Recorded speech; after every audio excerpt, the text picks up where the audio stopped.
하나님의 의가 나타나서 믿음에 이르게 하나니 기록된 바 오직 의인은 믿음으로 말미암아 살리라 함과 같으니라. 이 말씀은 로마서 전체 핵심 구절이기도 합니다. 이 말씀을 어떻게 받아들이느냐에 따라서 교회가 세워지기도 하고 교회가 폐해지기도 하고, 다른 말로 하면 이 말씀을 어떻게 우리가 받아들이냐에 따라서 우리의 신앙이 살기도 하고 죽기도 하고, 여기 오직 의인은 믿음으로 말미암아 살리라고 했어요. 의인이 무엇인가요?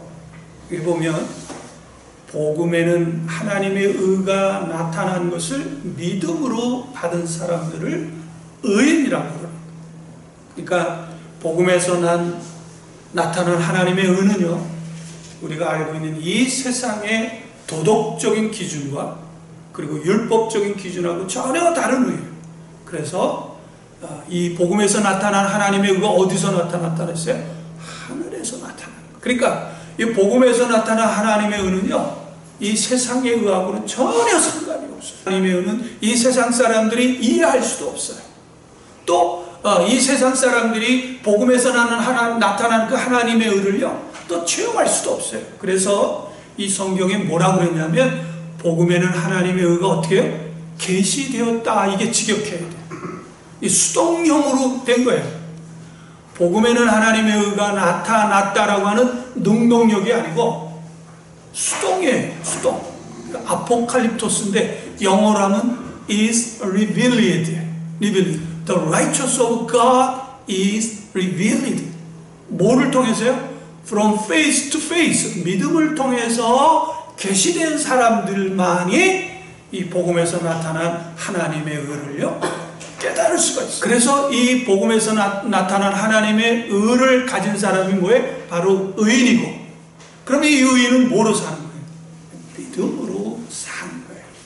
오늘 이 본문은요, 뭐를 의미하냐면 우리가 구원받은 이후에 우리가 이신칭, 즉 하나님의 은혜를 받은 이후에는 어떻게 살 것인가에 대한 답인데, 그 답은 뭐예요? 믿음으로 사는 거예요. 그래서 여기 오늘 본문에 특별히 이 12절을 한번 보세요. 이 12절을요, 여기 그러므로 이렇게 나왔죠. 첫 번째 5장 12절 그러므로라고 하는 것은 사실은 결론적으로, 사실 이 그러므로라고 하는 걸 이 자체만이라도요 논문이 여러 편 됩니다. 그러므로 이 결론적인 거예요. 사실 12절은요 어떤 거냐면 여기 명제, 그러니까 명제를 선언하는 거예요. 그러니까 A는 B다라고 이렇게 말하는 것이고요. 그 다음에 A는 B니까 13절, 14절이 왜 A가 B인가를 설명해 주는 구절이에요. 그래서 13절에는 왜냐하면이 시작되는데 우리말 성경에는 이 왜냐하면이 생략이 되어버렸어요. 그리고 14절에 아담은 오실자의 모형이다. 이거에 대한 또 설명을 15절서부터 어디까지 하냐? 20절까지, 19절까지 계속 설명해 주고 있고요. 그 다음에 20절, 21절은 12절에 대한 결론이 나요. 자, 그런데 여기서 12절을 한번 자세히 한번 보십시다. 그러므로 우리가 결론적으로 한 사람으로 말미암아, 여기 한 사람은 아담입니다. 아담을 얘기하는 거예요. 죄가 세상에 들어오고, 여기 그냥 단순히 죄가 아닙니다. 그 죄. 그러니까 아담이 지은 그 죄입니다. 그러니까 아담이 지은 죄예요. 그러니까 죄가 세상에 들어왔고 그 죄로 말미암아 그 사망이 들어왔어요. 그러니까 아담에게 임했던 사망이 들어왔어요. 그 사망이 뭔가도 우리 창세기 3장 15절을 통해서 또 우리가 배워야 되겠죠. 그리고 들어왔다. 자, 이와 같이, 그러니까 이렇게 비슷하게 이거 똑같이 모든 사람이 죄를 지었으므로, 여기 죄는 그 죄가 아니에요. 죄입니다. 지었으므로 그 아담이 지은 그 사망, 아담에게 임했던 사망이 모든 사람에게 임했다라고 하는 얘기예요. 자, 오늘은 제가 이 전체 본문을 통해서요, 이 서론적으로 혹은 결론적으로 혹은 우리에게 이렇게 어떤 이 말씀을 통해서 하나님이 어떻게 우리가 세상을 살아가야 될 것인가 적용하는 것을 이렇게 말씀을 드리려고 합니다. 자, 이 말씀을 드리기 전에 마틴 루터라는 사람이 종교 개혁을 일으켰어요. 존 칼빈 목사, 이 장로교를 세운 분도 종교 개혁을 일으켰어요. 근데 이 두 분의 차이가 있어요. 마틴 루터도 하나님의 은혜로 언제 구원을 받았느냐? 이 신학교 교수 마틴 루터가 신부가 되고 공부를 오래 해서 히브리어, 헬라어, 그 다음에 또 라틴어, 그 다음에 곱티거, 신학 공부를 하려면 언어를 최소한 5개, 6개, 7개는 해야 됩니다. 아람어도 해야 되고요. 제대로 공부하려고 합니다. 왜 그리 제대로 공부를 해야 되냐면 하나님의 말씀이 그렇게 써였기 때문에. 마틴 루터는 공부를 다 잘했어요. 헬라어, 히브리. 그래서 캐톨릭 신학대학의 교수까지 했는데 어디서 문제가 되냐면 제가 금방 로마서 1장 17절 얘기했죠. 복음에는 하나님의 의가 나타나. 이 하나님의 의에 대해서 그만 딱 막혀버립니다. 여러분 로마서 1장 17절은요 여러분들 계속 저에게 들을 거예요. 그래서 아마 여러분들이 어디까지 들어가냐, 여러분들이 장고대할 때까지 계속. 근데 이 말씀은요 너무 힘이 되고 능력이 돼요. 마틴 루터는요 굉장히 유약한 사람이었어요. 굉장히 생각하는 사람. 왜 어떤 사람들 보면 약간 소극적인 사람이잖아요. 그죠? 아는 건 아는데 행동이 약한 사람. 그죠? 그런 사람. 마틴 루터가 그거였는데 이 로마서 1장 17절을 깨닫고 나서 뭐를 일으켰어요? 종교 개혁을 일으켰죠. 대단한 사람이 됐어요. 그러니까 마틴 루터가 대단해서 종교 개혁을 일으킨 건가요? 아니면 로마서 1장 17절이 대단해서 종교 개혁을 일으킨 건가요? 로마서 1장 17절이 그럼요. 할렐루야. 칼발트라는 사람이 자유주의학자였어요.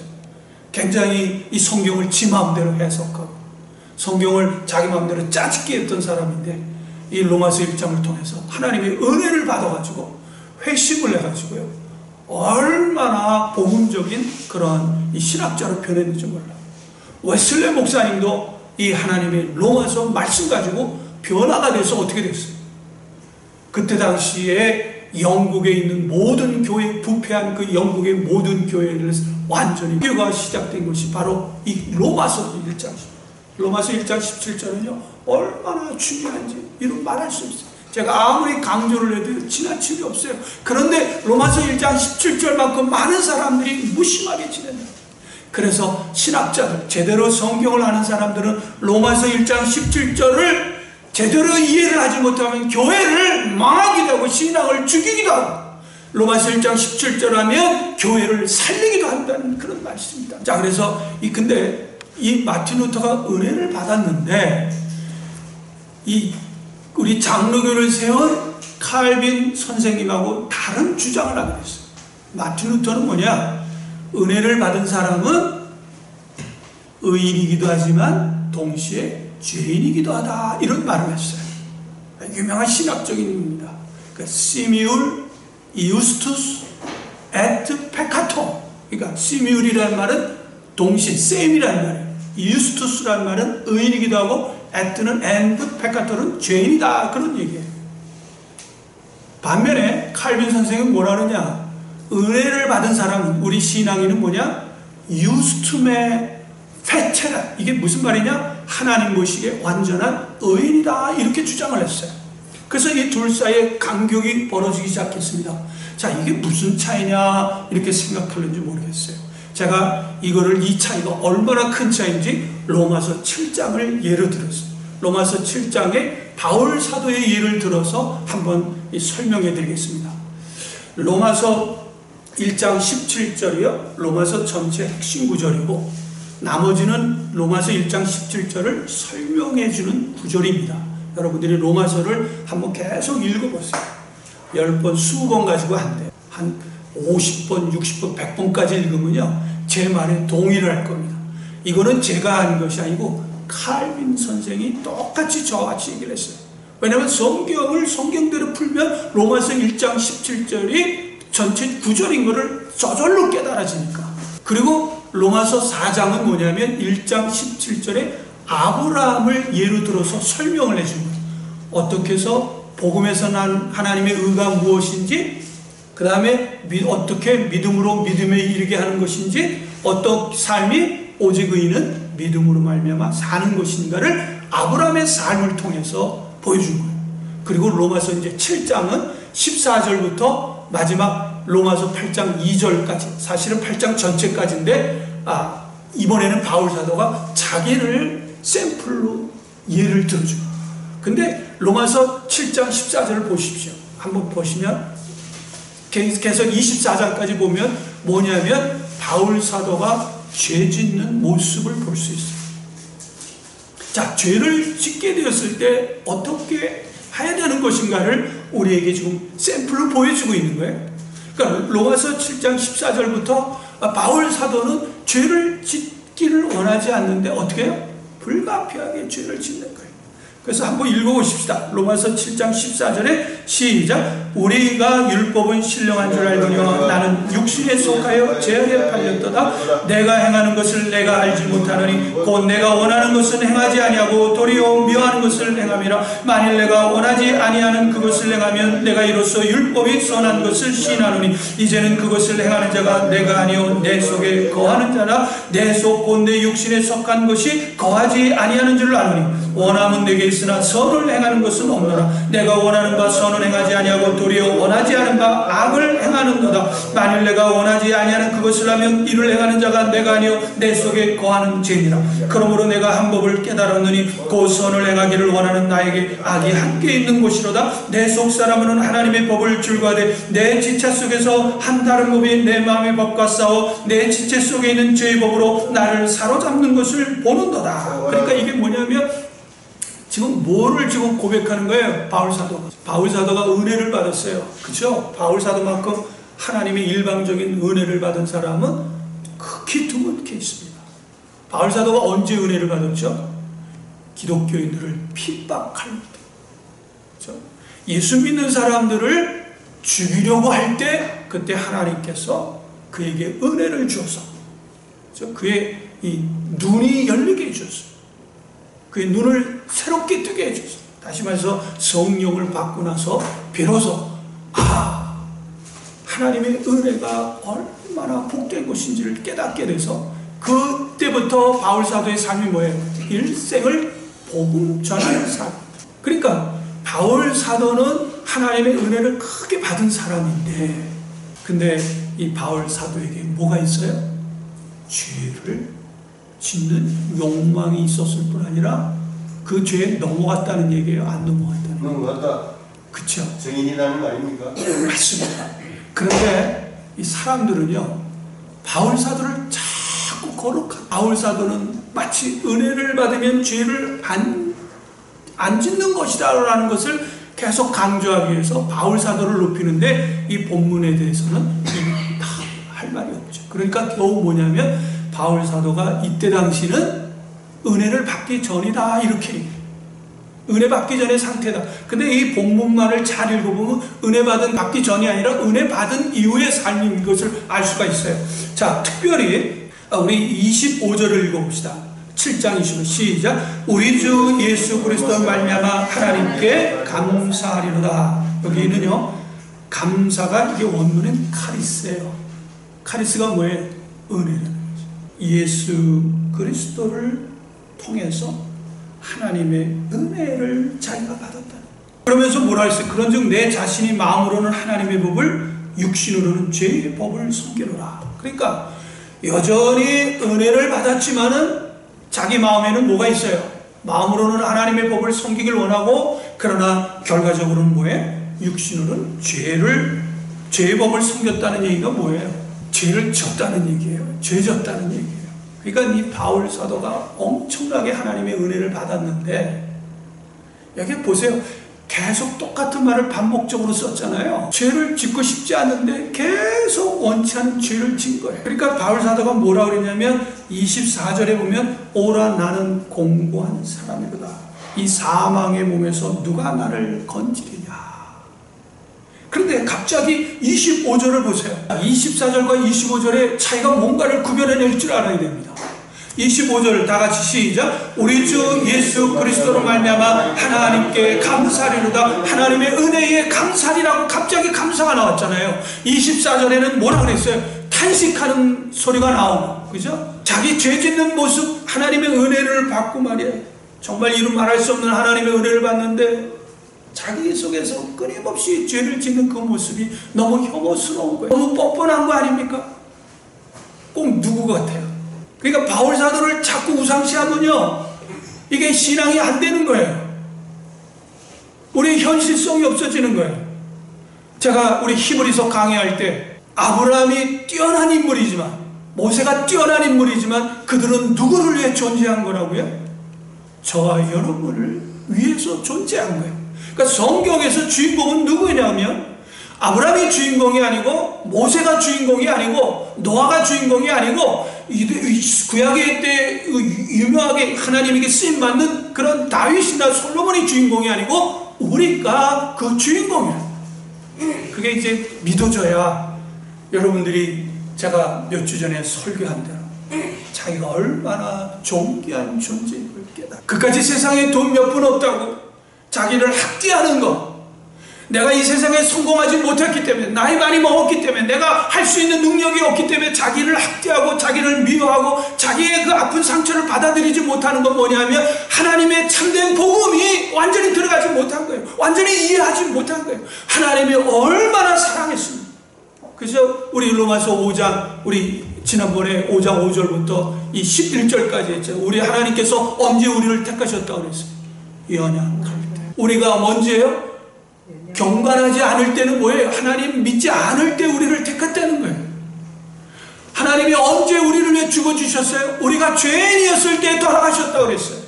하나님이 언제 우리를 위해 죽어주셨다고 그랬어요? 하나님과 우리가 원수 되었을 때 돌아가셨다고. 그럼 뒤집어 한번 얘기해보자면, 저와 여러분을 하나님이 대하는 수준이 어떤 거냐? 그렇다면 여러분이 정말 하나님 말씀을 있는 그대로 믿는 사람이라고 한다면, 여러분 보기에, 아니 우리 자신이 보기에 아무리 하찮은 것도 할지라도, 아무리 내놓을 만한 것이 없다 할지라도 하나님의 시각에서는 존귀한 자가 아닌가요? 왜 아멘 안 하시죠? 여러분들이 알든 모르든, 여러분들이 여러분을 귀하게 여기든 안 하거든, 여러분은 하나님 보시기에 존귀한 자. 얼마만큼 존귀한 자냐? 여러분을 위해서 죽어주실 만큼 존귀하신 분. 자, 그러니까 바울, 자 이제 보세요. 다시 우리 본문으로 들어갑시다. 갑자기 오라 나는 공고한 사람이로다. 이 사망의 몸에서 누가 나를 건져내라고 탄식하던 바울 사도가 왜 갑자기 25절에는 우리 주 예수 그리스도 말미암아 하나님께 감사리라는 고백을 했을까? 저를 이렇게 이제 한국 분들이나 미국 분들이 로마서를 가장 강해를 잘한 분이 누구냐 하면 마틴 로이드 존슨 목사님이라고 얘기를 합니다. 이제 그분은 이 본문에, 우리가 읽은 본문을 뭐라고 얘기를 하냐면, 우리 안에 두 가지 이 속성이 있다. 우리 안에 아담이 있고 우리 안에 그리스도. 아까 마틴 루터가 얘기했죠. 인간은 의인이기도 하면서 죄인이라고 하는 거 있잖아요. 사실 인간의 시각으로 보면 맞아요. 그렇잖아요. 우리는 구원받았지만 여전히 뭐합니까? 죄 짓고 있잖아요. 여기 바울 사도도 지금 여전히 죄 짓고 있잖아요. 그런데 마틴 루터의 실수는 뭐냐면 그것이 인간이라고 하는 주장 때문에 거기에 실수가 있는 거예요. 그러나 이 칼빈이 뭐라 그러냐? 이 모든 이 신앙인들은 뭐를 주장하는? 신앙인들은 뭐다? 하나님 보시기에 의인이라고 하는 것을 주장한 거예요.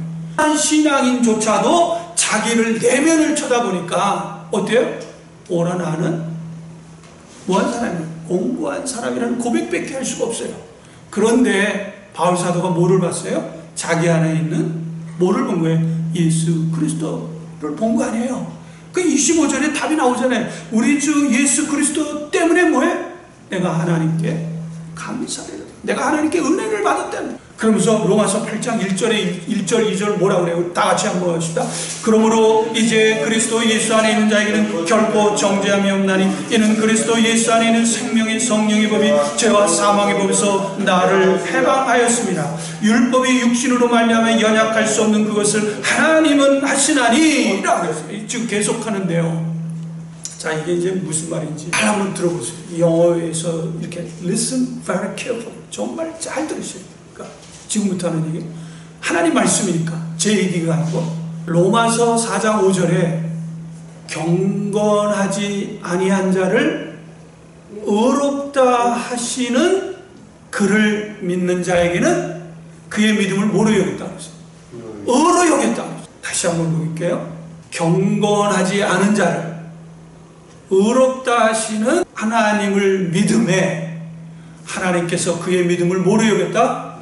의로 여긴 거예요. 아브라함은 경건하지 않았어요. 여기 사울적인 죄를 짓다. 그런데 하나님께서 의롭다 하니까 아브라함 경건하지 않았어요. 하나님께서 너 경건하지 않은 아브라함 보고 너 의롭다 하니까 아브라함이 뭐를 주장합니까? 경건하지 않은 자기를 주장한 건가요? 아니면 의롭다고 하는 하나님 말씀을 주장한 건가요? 사실은 경건하지 않죠. 아브라함도 저기 바울도 자기 경건하지 않다는 걸 고백하는 거 아니에요? 죄 짓는 모습 고백한 거 아니에요? 사실 우리의 모습을 들어가는 거예요. 우리 취약한 모습 아니에요?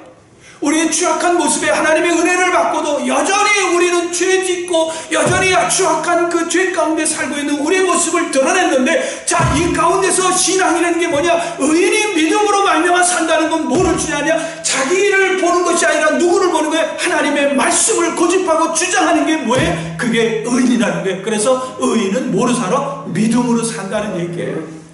그러니까 결론을 내릴게요. 여러분 안에 아담을 보면요, 우리는 여기 바울 사도처럼 뭐예요? 나는 바울 사도와 같이 정말 복음을 복음대로 실천한 사람이 없어요. 바울 사도와 같이 하나님 보시기에 이렇게 합당한 그런 사람이 없었어요. 그런데 그 사람인 바울이 뭐라 그러냐면 자기 안에 죄를 고백한다.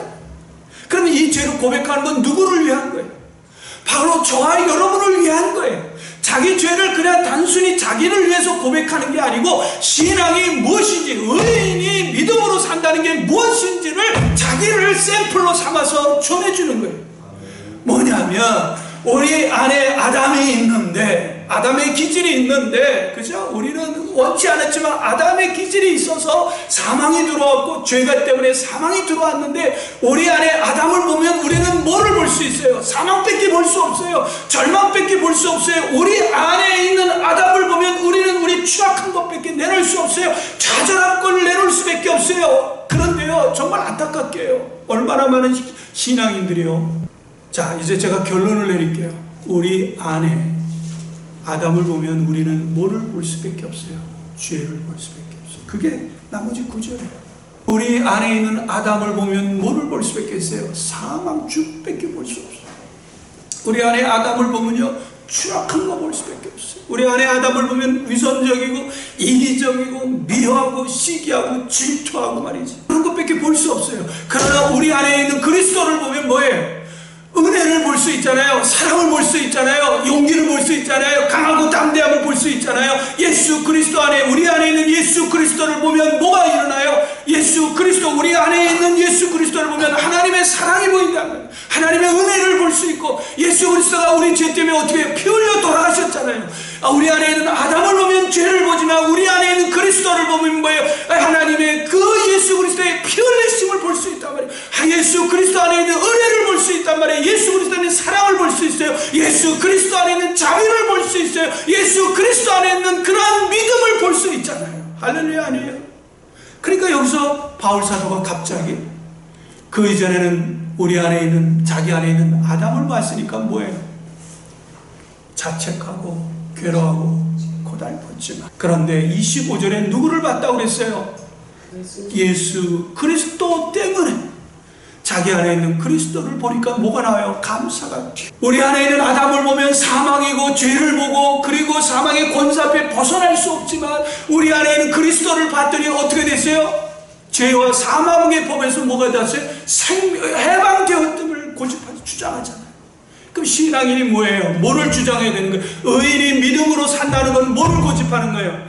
나를 보는 건가요? 아니면 기록되고 하나님이 성경을 통해서 주신 하나님의 말씀을 고집하는 건가요? 그렇게 신앙하시겠습니까? 하나님이 그 죄 때문에 피 흘리시, 우리 그냥 찬송 부르는 거 아니잖아. 예수의 피, 그의 피, 눈보다 더 이게, 맨날 이것만 불러. 아브라함이 나이 100세 때까지 자녀가 없을 때, 그래도 끝까지 아브라함이 하나님 내게 자녀가 생길 것이라고 하는 그것을 주장한 이유가 뭘까요? 마틴 루터의 실수는 뭐냐면요, 맞아요, 우리 인간은 의인이기도 하면서 죄인이에요. 그 실상이에요. 팩트예요. 그 공리를 전해서 정리는 뭐냐면 거의 드러난 사실이라는 뜻이에요. 가정이 아니고 논증이, 이게 가제가 아니고 그것이 증명된 거예요. 사실이에요. 그런데 그것을 주장하는 것은 믿음이 아니에요. 그건 믿음이 아니에요. 칼빈이 주장한 건 뭐예요? 우리 인간이 의인이기도 죄인이기도 하지만 뭐예요? 하나님의 말씀을, 하나님의 의를 칼빈은 그 뛰어난 신학자예요. 왜 뛰어난 신학자일까요? 어거스틴이라는 사람에게 그 짙은 영향을 받았어요. 그럼 어거스틴은 누구의 영향을 받았을까요? 그 스승 암브로시스라는 분의 영향을 받았지만 따지고 보면 뭐예요? 누구의 영향을? 바울 사도의 영향을 받은 거예요. 뒤집어 얘기하면 바울 사도는 누구의 영향을 받은 거예요? 그렇죠. 성경, 하나님. 그래서 칼빈도 어거스틴도 죄이지만 나약하지만 자기 안에 있는 아담을 주장한 것이 아니라 자기를 위해 십자가에 못 박혀 죽으신 주님을 주장하니까 그게 감사가 나와요, 안 나와요? 그러니까 회개하다가도 여러분 회개해야 돼요. 이렇게 하나님의 은혜를 아는 사람은요, 최소한 바울처럼 앉으려고 해야 돼요.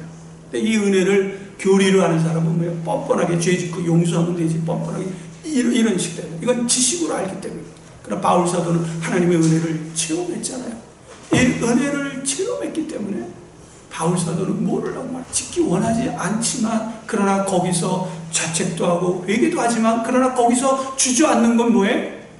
자기 의를 주장하는 거예요. 어떻게 나 같은 사람이 하나님의 은혜를 받고도 그래도 내가 복음을 전하는 사람이 어떻게 이럴 수 있을까 하고 자기를 자책하는 건 자기 의예요. 일종의 자기 의예요. 하나님의 의를 부인하는 결과란 말이죠. 그래서 마틴 루터는 자기 의를 주장하여 하나님의 의를 결과적으로 부인하게 되는 거예요. 그러나 거기서 자기 의를 포기하고 뭐를 주장하는 거예요? 하나님의 의를 주장하니까.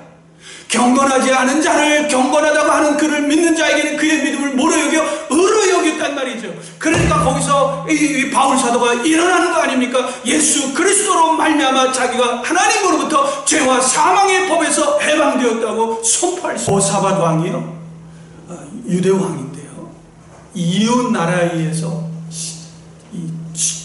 침공을 받고 도무지 유대 혼자 가지고 싸워 이길 수가 없어요. 그런데 그때 정말 환경적으로 보면 도무지 안 되는데 여호사밧이 누구를 받아? 오직 하나님만을 바랍니다. 여러분, 아브라함이요, 아들을 낳고 안 낳고 중요한 게 아니에요. 아브라함이 우리 지난 시간에 뭐를 배웠죠? 신앙은, 하나님의 의는 뭐라고요? 자기 자신을 부인하는 거예요. 그렇죠? 결과적으로 그렇잖아요. 하나님의 의를 따르려고 하니까 자기의 의를 어떻게 해야 돼요? 포기해야 된단 말이죠. 자, 우리 역대하 한번 잠깐 한번 보십시다. 구약성경 681페이지예요. 제가 가지고 있는 성경 기준으로 하면 우리 역대하 20장 12절 우리 다 같이 시작. 우리 하나님이여 그들을 징벌하지 아니하시나이까. 우리를 질러오는 이 큰 무리를 우리가 대적할 능력이 없고 어떻게 할 줄도 알지 못하고 주님만 바라. 환경이 어려울 때 환경 바라보지 마시고, 그렇다고 해서 환경을 전혀 무시하라는 얘기가 아니에요. 환경이 어떻게 해요? 나를 지배하지 못하게. 두려움이 닥치고 힘든 일이 닥칠 때 우리는 느끼죠. 근데 그것이 나를 어떻게 해요? 지배하지 못해. 우리는 뭐가 있어요? 우리 안에 뭐가 있습니까? 하나님이죠. 뭐만 바라봐야 돼, 그때? 주님만 바라봐. 그치? 할렐루야. 그 자체가 뭐예요? 최고의 축복이고 최고의 승리예요. 결과는 그 다음 문제예요. 그래서 히브리서 11장에는 하나님의 의를 주장하다가 핍박받은 사람도 있고 하나님의 의를 주장하다 승리한 사람도 있고, 사람이 그 삶 자체가 뭐예요? 자기 의를 포기하고 하나님의 의를 주장한 삶 때문에 기록된 거예요. 그렇다고 한다면 오늘 저와 여러분 삶 가운데서요, 세상 살기가 쉽지 않잖아요. 그렇죠? 정말 어려워요. 특히 어렵잖아요. 그렇죠? 오랫동안 살았지만 세상이 녹록하지 않아요. 자, 그럴 때 어렵고 힘들 때 그때 그 어렵고 힘든 것이 나를 지배하지 못하게 할 수 있는 유일한 방법은 뭐예요? 그렇죠? 우리 안에 있는 뭐를 봐요? 그리스도를 바라보고 그리스도를 바라보고 그리스도를 고집하고 그리스도를 주장하고 그리스도만을 이렇게 끝까지 이렇게 고집하게 되는 그것이 뭐예요? 오직 의인은 뭐로 사는 거예요? 믿음으로 사는 거예요. 이러한 이 믿음으로 사시기를 주님의